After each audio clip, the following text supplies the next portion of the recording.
গাজায় গণহত্যা থামছে না। প্রত্যেক ফিলিস্তিনির জীবন অমূল্য।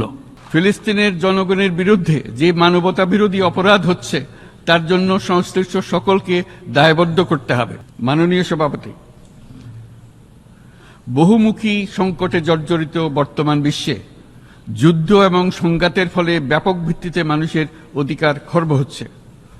বিশ্ববাসীর উদ্বেগ এবং নিন্দা সত্ত্বেও গাজায় গণহত্যা থামছে না।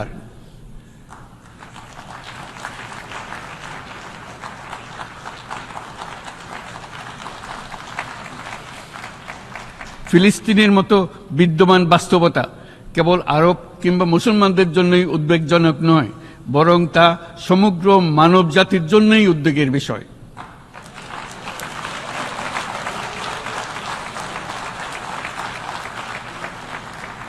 একজন মানুষ হিসেবে প্রত্যেক ফিলিস্তিনির জীবন অমূল্য।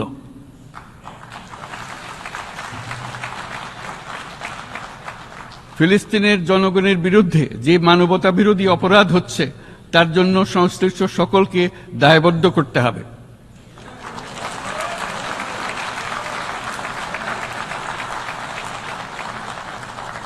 ফিলিস্তিনের জনগণের উপর চলমান নৃশংসতা, বিশেষত নারী এবং শিশুদের সাথে প্রতিনিয়ত যে নিষ্ঠুরতা বিশ্ব দেখাচ্ছে তা থেকে নিস্তারের জন্য বাংলাদেশ অনতিবিলম্বে সম্পূর্ণ যুদ্ধবিরতির আহ্বান জানাচ্ছে।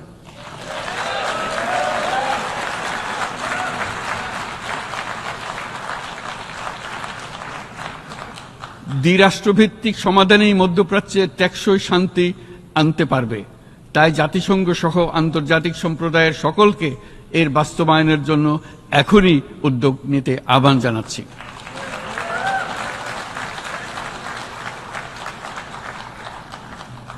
গত 2.5 বছর ধরে ইউক্রেনে চলমান যুদ্ধে বহু মানুষ প্রাণ হারিয়েছে।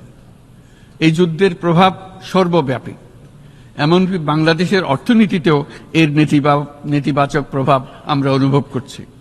আমরা তাই উভয় পক্ষকে সংলাপে বসে বিরোধ নিরসনের মাধ্যমে যুদ্ধের অবসান ঘটানোর আহ্বান জানাচ্ছি।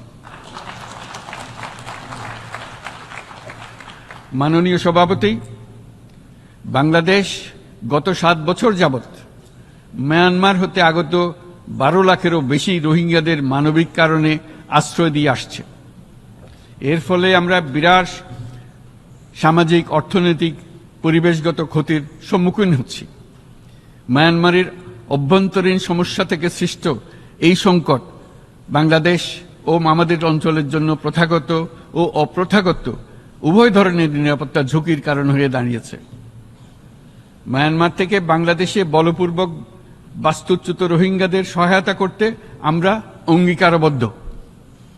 আমরা রোহিঙ্গাদের জন্য মানবিক সহায়তা কার্যক্রম চালু রাখা এবং তাদের টেকসই প্রত্যাবর্তন নিশ্চিত করার উদ্দেশ্যে আন্তর্জাতিক সম্প্রদায়ের পর্যাপ্ত সহায়তা অব্যাহত রাখার আহ্বান জানাচ্ছি।